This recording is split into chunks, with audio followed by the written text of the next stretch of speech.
कि 23 मार्च के दिन इवेंट कौन सा हुआ? सर मुझे नहीं पता।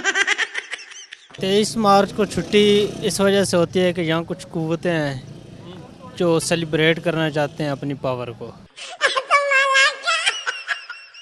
ये 23 मार्च क्यों मनाते हैं? मुझे कुछ पता नहीं। तो भाई इस चीज़ का हमें पता नहीं सब कुछ। अच्छा, इनको भी नहीं पता। जी आपको? नहीं सर, कोई पता नहीं। अच्छा, इनको भी नहीं पता। 23 मार्च पाकिस्तान का खुशी का दिन है। 23 मार्च को पाकिस्तान आज़ाद हुआ था, इसलिए मनाते हैं। नहीं, मुझे नहीं पता बचान। कौन भैया, मैं तो इधर रहता ही नहीं, मुझे कुछ पता ही नहीं। तारीख ये कि हमारे पाकिस्तान जो है ना वो आज़ाद हुआ था। 23 मार्च को क्या हुआ था? या नहीं थे हम। आप कहाँ थे? हम गाँव में थे, अब्दाबाद।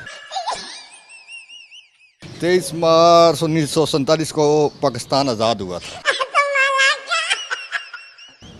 23 मार्च 1947 को करारदाद पाकिस्तान मंजूर हुई थी। इंडिया ने बहुत बड़ा हमला किया था 1965 में, पसपा किया था इन्होंने।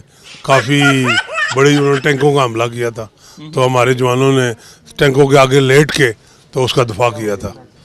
23 मार्च को सर कहते हैं दुकानें बंद होते हैं। जी 23 मार्च को क्या हुआ? उनसे पूछें।